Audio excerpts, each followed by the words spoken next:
Hi, so this is what your dashboard looks like. Instructions on how to use Account Easy Small Business Bookkeeping and the date format to use. So it has been automated. You don't have to manually enter any date. All you have to do is double click on the cell, the date cell, and a calendar would pop up and you just select the date. For the purpose of this workbook, it's important that any column that requires date entry, you choose a date because it's going to help us pull information that we would need. So please do not oversee this, do not overlook it, and always choose your date. I know that it's not relevant for some people, but for the purpose of this workbook and to get accurate information, always choose your date. And these are links to any part of the sheet that you're looking for. You just have to click on it and it will take you there. And video links are included here. When you purchase it, you get video links on a walkthrough video of how to use the various sheets.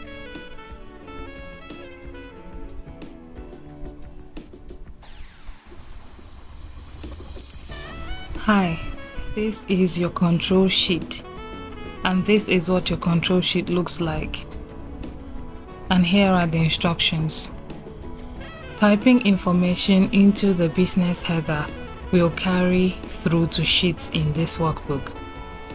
Opening balance is the amount at hand when you started the transaction period. Start and end date for your transaction period.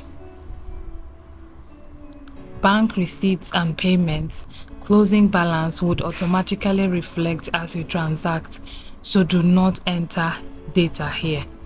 So first of all, you enter your business name,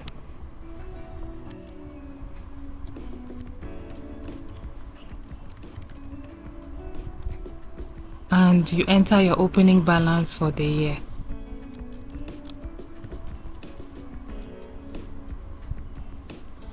And you choose your start and end date. So January 2024 and 31st December 2024. Double click on the start date cell here and choose your date from. Do the same for the end date and choose your date. Enter your business name, your opening balance. As for your bank receipts, payments, and closing balance, they would automatically reflect as you transact, so do not enter data here.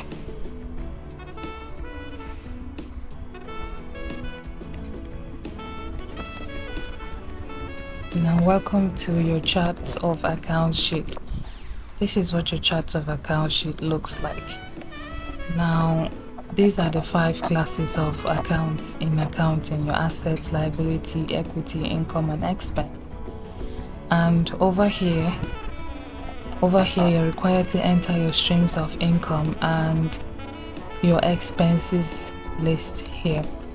Now in your streams of income, they could solely be sales, or they could solely be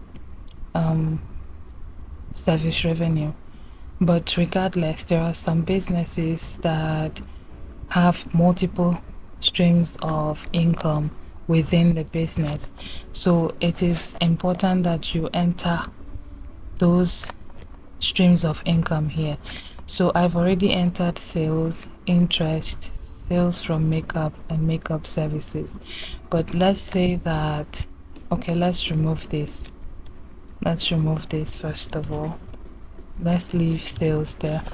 Let's say that your business sells product, but it also has buildings that you rent out, so you receive rent. You receive rent income. And within your business as well. Or let's say another business sells makeup, but it also renders makeup services. or sells wigs and also renders wig services, or any of them. So this is the right place to enter them. And the same thing goes for your expenses. Please enter your expenses here, whatever they may be. Enter all of them here so that it will be easy for you to get them in your expense sheet. I'm going to show you what I mean, but let's enter one expense. Let's enter example expense. Right, now let's go to our income sheet. When you come under sales type, account type, sorry, and you click on the drop down, you see that we have sales and rent income already here. This is because whatever you enter from your chart of account, it's going to automatically appear here. So enter whatever streams of income that you have in your chart of account so that it will be able to automatically appear in your income sheet. And then the same goes for your expense. Let's look at our expense. So you come to your expense category and you pick. So we already have a list of expenses that are entered, and you can see example expense over here. This is the last expense that I just entered. So this is how you can enter your various kinds of expenses, and they would appear in their respective sheets.